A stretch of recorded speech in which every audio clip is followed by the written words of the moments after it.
So what's going on the shop today? And yesterday I put some time onto this machine right here. And while it has a lot of potential, it's not ready for me to work with just yet. So the route I'm going to take with this one right here is invest some time trying to see if I can make the carburetor work. And what seems to be happening is the spring underneath the metering lever in the carburetor lets that little needle valve open up a little bit and lets fuel through, and it floods out the saw. That's what it appears to be. And the spark plug and ignition just doesn't have enough snap to break through the excess fuel. So there may be two pieces of this puzzle, one being that carburetor not shutting off the fuel clean enough, also possibly the ignition or spark plug just not having enough snap,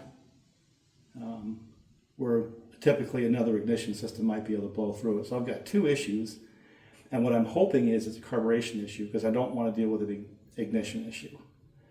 So what I have coming for this saw is some parts for the carburetor. I have a used muffler that I'm going to gut and hack, keep the stock muffler stock. And I've got a carburetor for an original edition 372 new old stock coming. And if I can't make this existing carburetor work, I'll put a little time into that. I'll just put the 372 carb on and see if I can't make that work and solve the problems. It's got a lot of potential. I mean, it runs power-wise in the same class as the 572s. Being an older saw, it's got a carburetor, so you got to mess with that. And but for now, it's going on the shelf. I don't really have the energy today to go fight with it. I need to sort of go back and build up a head of steam. And once I have parts in hand and I got a little bit of time, I'll put more time into this EA 7900P Makita. But right now it goes to the back burner. So this one can go away. Got some stuff in the mail. Here, let me go put this on the shelf. But it brings up a couple of interesting points. And for all the hoopla about OEM stock saws being the most reliable option, if that's the case, I don't want to know what a clone Makita looks like. Because I've got a lot more time into that than I did even some of the clones to make them run.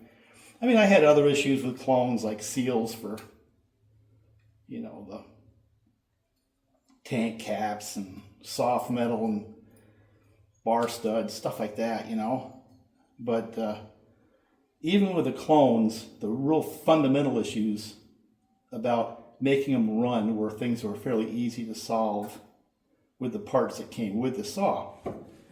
And I didn't have to do a wholesale carburetor change, for example, on the 660s. I could make the ones that they came with work. And that's kind of the point.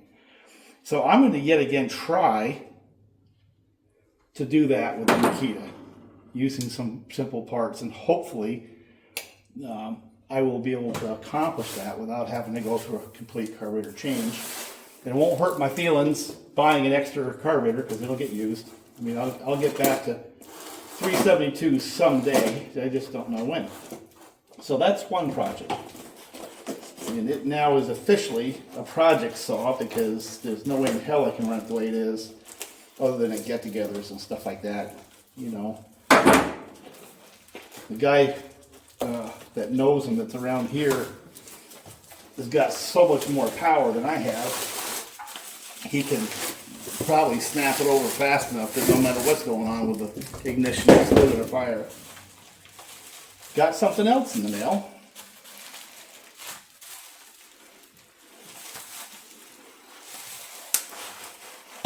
This. And that is a 36-inch bar, and there's a chain in here somewhere, I believe, it's supposed to be, for the big holes forma. And here, let me make that more front and center. And it says Thundercut holds forma for the working man. They've got a nice paint scheme on these solid bars. This is not a laminate, this is a solid bar. It's got a 5 rivet tip, and it's patterned after some of the older famous names. And I notice it's got a good sized hole for the bar oiler. I like that. So this is going to be interesting to see how that works. Let's see if it's got a chain. The reason why I'm not going to put it on today is because I can guarantee you the very second I put this on, I'm going to want to run it. And it's just too hot. It's probably 94 or 95 degrees. And that's more than I can deal with as an old man, you know. So let's see if I can find a chain in here. Oh, there's a chain. Son of a gun. We do have a chain. Look at that. So, yes, I do have bar and chain now in 404. Let's take a look at this for a second. It looks nice. You know, it looks like a nice full chisel. It reminds me of like an LPX type of a shape to the, you know, the cutting tooth and the raker. You know. I'm interested now. Now, I also got this. This is a 404 sprocket 8-tooth. I want you to look at the difference in diameter from a 3/8/7. Which one do you think is going to pull a chain faster at the same RPMs? And remember, for every revolution it turns, the circumference is the distance that the chain travels. So at an arbitrary RPM, the circumference of this is roughly twice this one. So the chain speed will be roughly twice, no matter how many teeth. It has nothing to do with teeth. It has to do with the diameter. So look at that. So I figure it has enough power that with this 404 chain, 8-tooth, large diameter sprocket, you know, I actually might be able to use that for more than just something like milling. I might be able to use it for blocking firewood and have fun. Certainly should have fun teasing my friends with their normal saws. This aggressive 404 chain, 8-pin sprocket and 36-inch bar. So we have that now. I think that's really cool. Not going to put it on because it's just too hot. I know I'll run. I want to run it like immediately. Now, what these are is I get this stuff from Dupes on eBay. It's the chain brake bits and pieces for this junk pile right there, right? Stuff that goes in there. An air filter for it. This is one of those air horns that goes behind the baffle in the starter housing and directs a little bit of air into the air box. And a couple of these clips. These things are pricey, but these are the OEM cover clips. So I want to make sure that on this junk pile I actually have one of these horns in there, because if not, I'm going to have to get another one. So that's what that stuff is. So we have some things to do. Oh, one more bag. One more bag.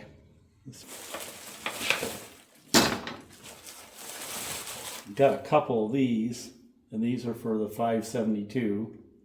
It's good to have these on hand anyway. Turns out I had some, I just hadn't gone through my junk pile deep enough, but I've got a bunch. Now I'm going to have to come up with those little top hats and those screws to put it on, but I think I can do that. So there's the stuff that I've got in the mail today. And I want to make a comment. You know, there's this TV show called Poker Face.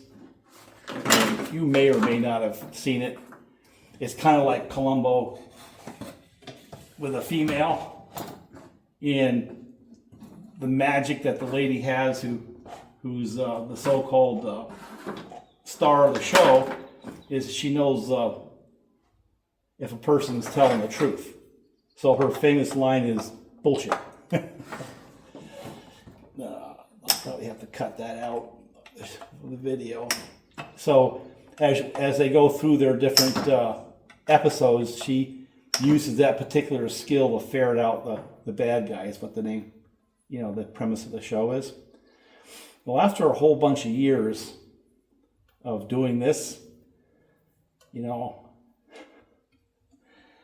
having to channel and having people respond to things, that BS meter is fairly well developed in this guy right here.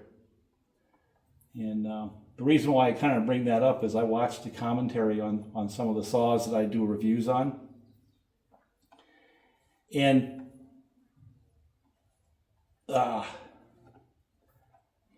to be kind, what I'll say is a lot of people have a desired outcome on what they want to see on a review. And somebody will say, oh, I've had 15 of those things and never had a problem. And I'm just experiencing these and understanding the core issue. Well, like on the TV show,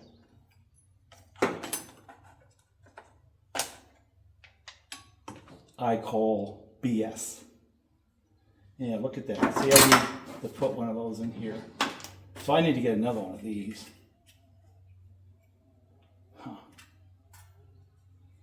And since this is a working saw, this is going to get this one.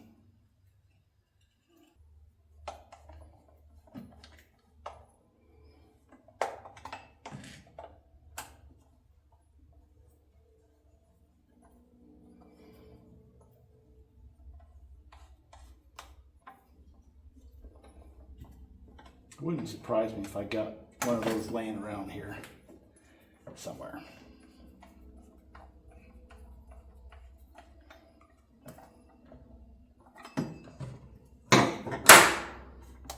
Make sure it still pulls over.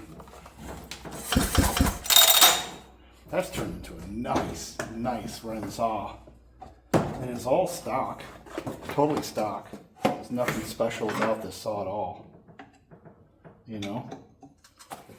Yeah, stay tight.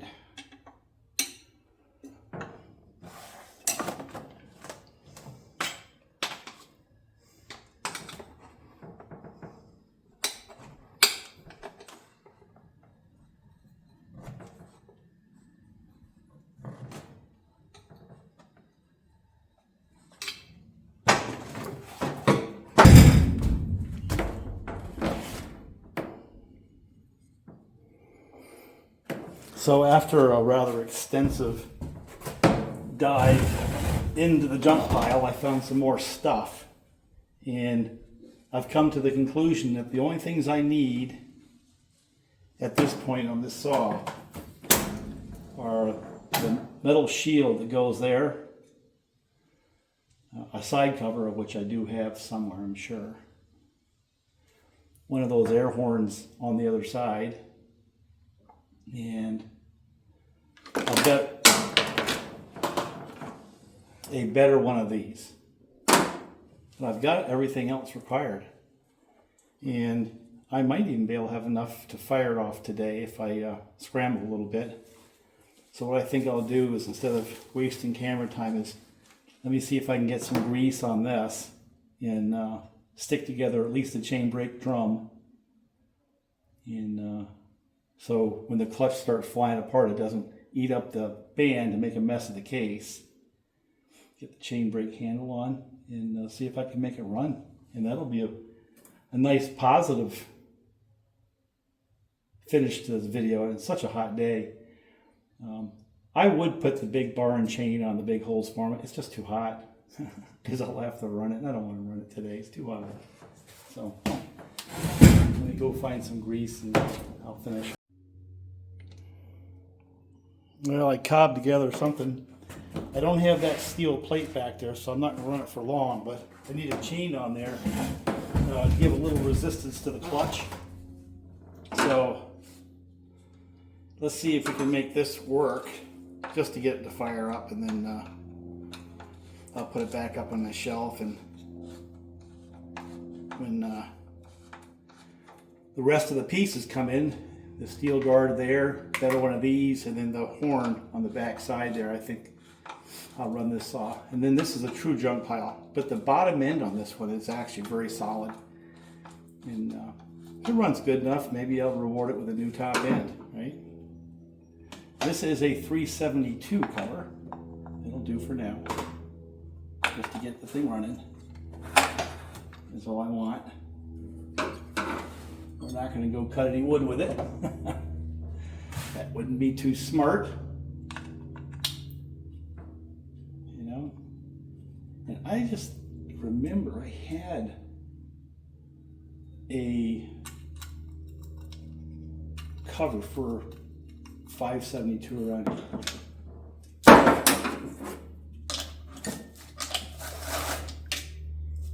Yeah.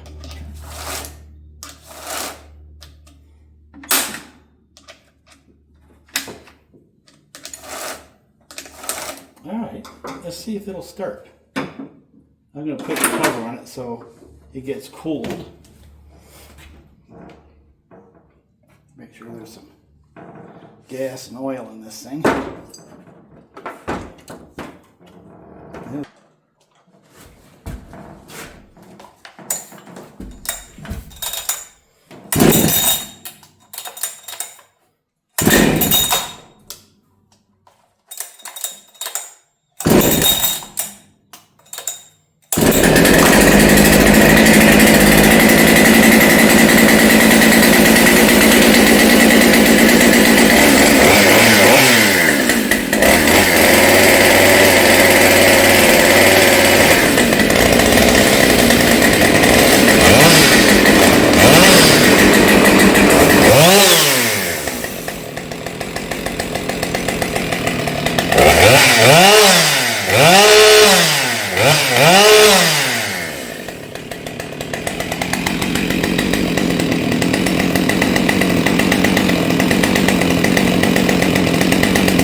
This is going to be a good runner.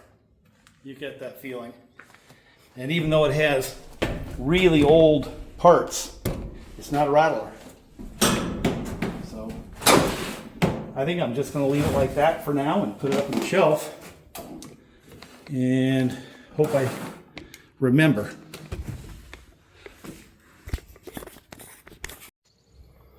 Well, I have a couple of other little projects that I'm going to bore you with, I think.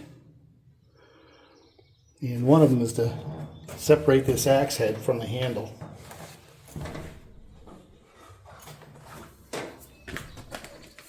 I got this at a flea market for $15. And it's probably some piece of crap head, but what I want to do is use it for either an axe or a wedge driver one. And I don't have my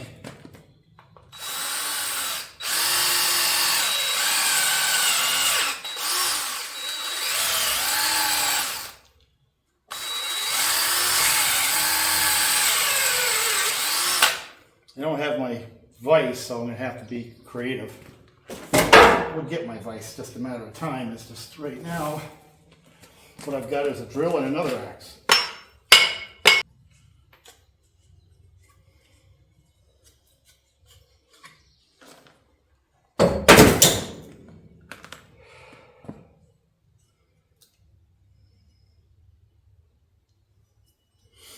It's got a pretty lousy profile, so it'll be good for it'll be very, very good for a wedge driver, not very good for an axe.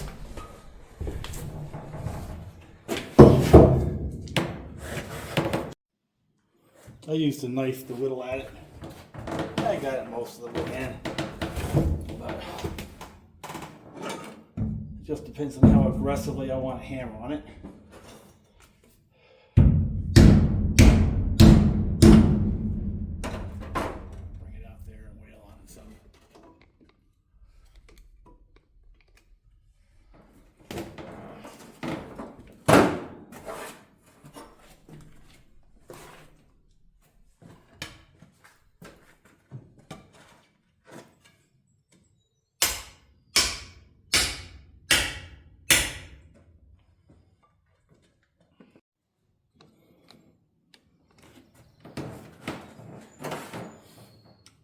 I used this stupid thing right here to saw the excess off with. It worked.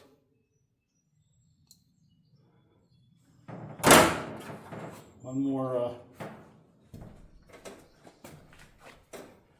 little metal wedge in here. It'll be in there pretty good, I think.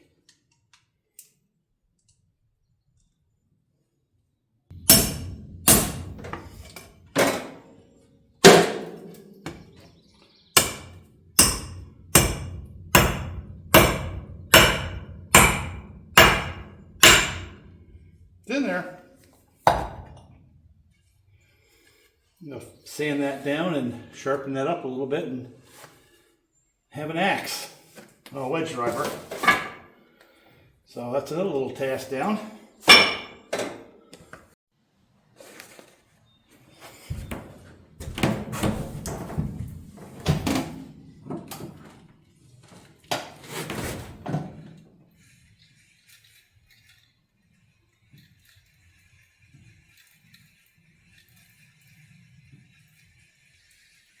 This is a 6-pound test. I like the smooth casting stuff. It works. It's old monofilament technology has been around since the beginning of time. You know, I could put braided on here. This thing is set up for it, but I'd rather use just what I'm familiar with. It's easier for me to tie knots.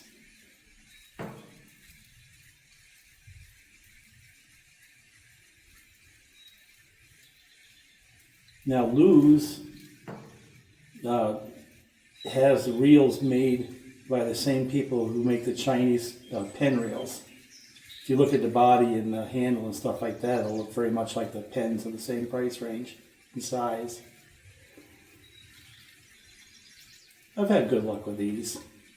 I've got the tournament versions versus the Speeds pens. Speeds pens are kind of like their low end side, $50 reels. But their pro tournament reels are really good for what they are.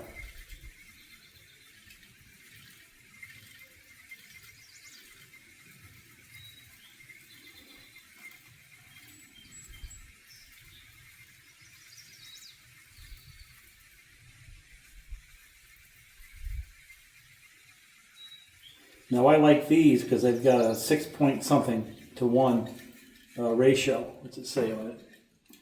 6.2 to 1. And what I found is the faster retrieval rate allows me to keep the crankbaits, you know, like the spinners I use, up out of the weeds on that pond I fish in all the time.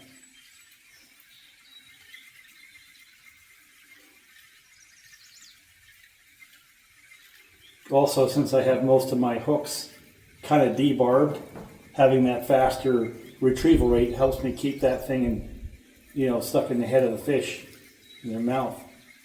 You know, because as soon as you let the pressure off, they shake it right out with no barb.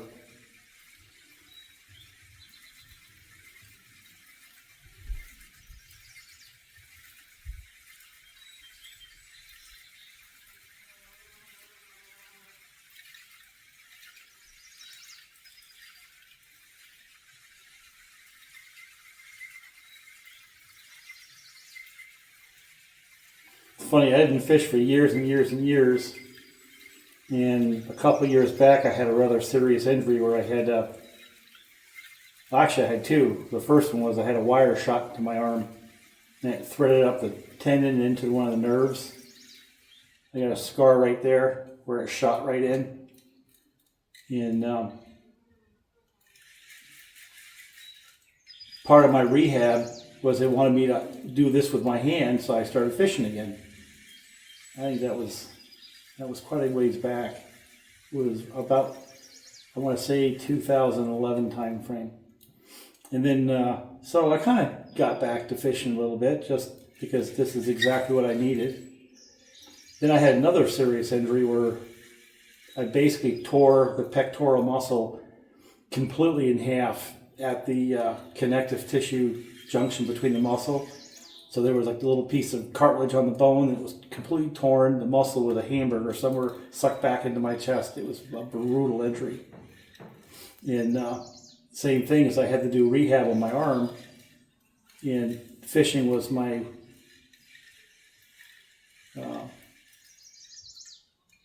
combination of recreation and rehab.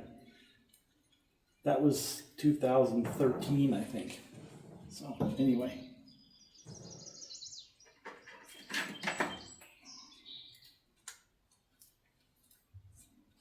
But yeah, I had pretty much got out of the fishing game for years and years and years.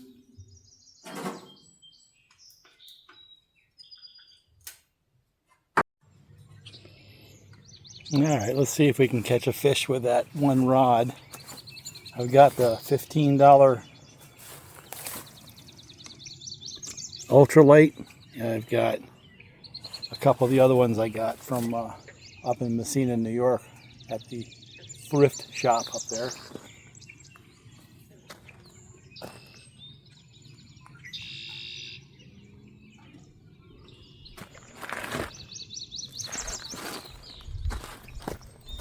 But today we're going to see if this speed spin will catch a fish.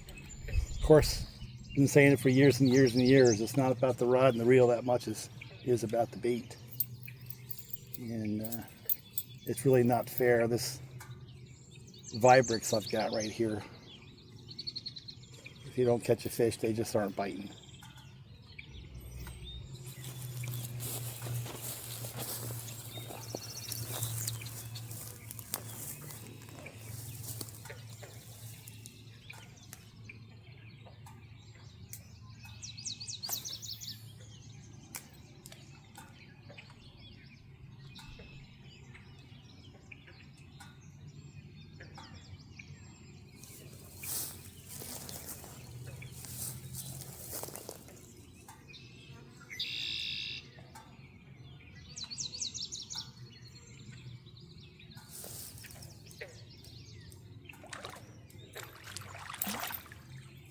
Like I said,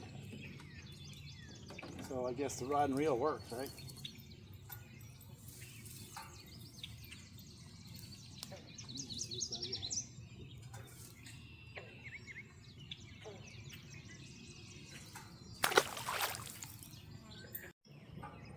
So let's do something a little more challenging than just catching fish after fish with that Vibrix. Let's try this South Bend branded rooster tail. I've never caught a fish on one.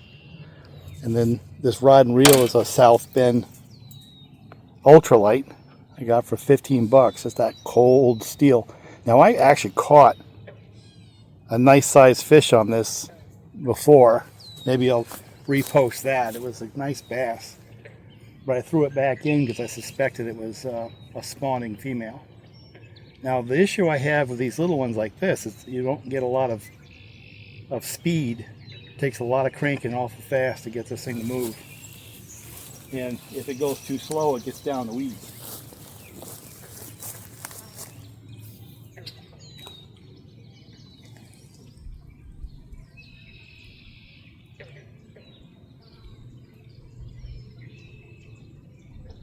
Like that. And the other thing is with these rooster tails, oftentimes those spinners don't spin. If they don't spin, it doesn't anger the fish, and if the fish isn't upset enough, it's not going to strike it.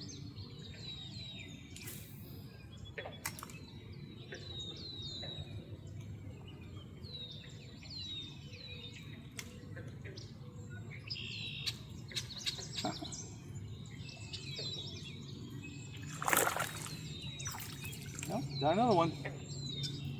So much for that theory, right?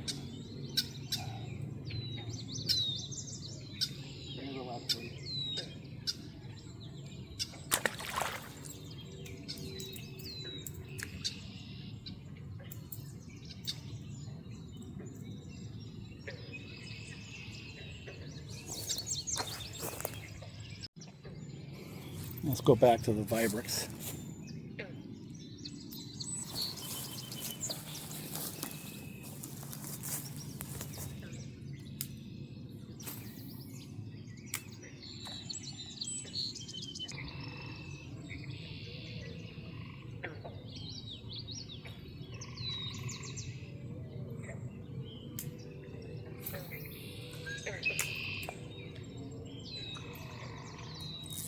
Got you this time.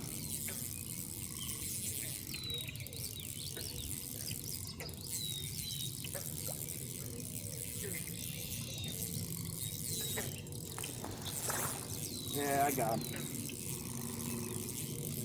Come on.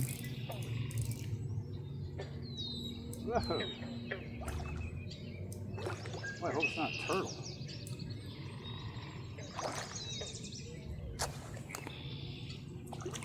Not. Big old fat bass. Nice bass. Knew you were out there. Okay, buddy.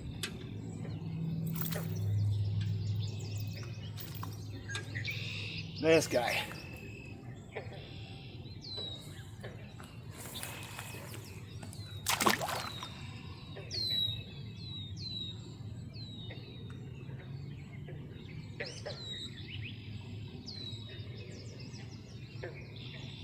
Yeah, he took off. He's good. Okay, he's good.